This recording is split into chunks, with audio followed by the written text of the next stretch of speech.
Hi there, Victoria from HBA Encompass, and today I want to talk about the cash flow cycle of your business. Now, it's not something a lot of people think about, but the cash flow cycle is the time it takes from the first time you start work on a job or a project to the time you actually get paid.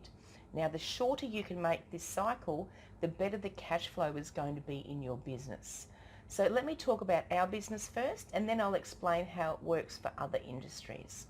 So in our industry, accounting, we have a customer or client who comes in and says, Victoria, can you do my tax work? And I say, sure. So from that day, anything that is being done is incurring costs. So if I've got staff working on that job or me reviewing a job, then there's costs that are incurred. Once the job is complete, then the client is invoiced.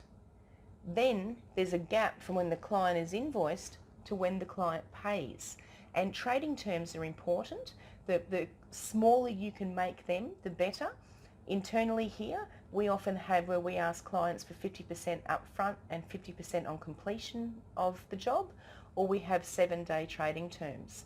Some of the bigger businesses around town may have a 30-day plus end of month trading term, but it means that you're not going to get paid for a long time. So then if you tack on late payers, you can see that the time from when you first started work to the time that you get paid could be really long. So let's look at a construction, a builder. So I go to him and say, I would like to build a house, and they say, fine, I'll take a deposit. And then they order materials, they pour slabs, they do whatever, and then they get another payment for me. So from the time of the first deposit to the time of the next project payment, they are forking out expenses, whether it be wages or subbies or materials. And hopefully the amount of the deposit covers what's paid. Sometimes it doesn't. And then you have to wait for the next down payment to do the next bit of work, and the next down payment, and the next down payment. So the longer the project takes, the longer it's going to take for you to get paid for the end result. And then if there's complications or arguments or whatever else, that time can drag out. And quite often in construction, it's that last payment that's got the profitability for the project in it. So the quicker that we can actually get from start to finish in any job, and the quicker that we can get paid, the better your cash flow is. Retail's a bit different. It's actually the opposite, or maybe the opposite, because you can buy stock. Stock arrives, you've got perhaps 30 days to pay for that stock. If you can sell that stock within the 30 days, you've got the cash there to pay for it. But you don't always sell it in that time frame.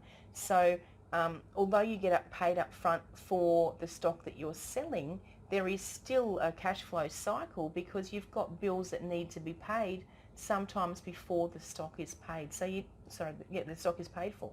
So you need to consider that for your business, and that's where a cash flow comes in. Cash flow projections are amazing to be able to look at what you've got coming up, when you think it's going to come in, what's going out, and where your bank balances are going to be.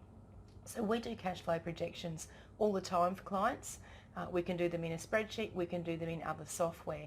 But if you'd like some help with that or like to know more, please contact the office at HBA Encompass, 5444 7094, or go onto our website www.hbaencompass.com.au and book an appointment with myself or Darren, and we can work through it with you.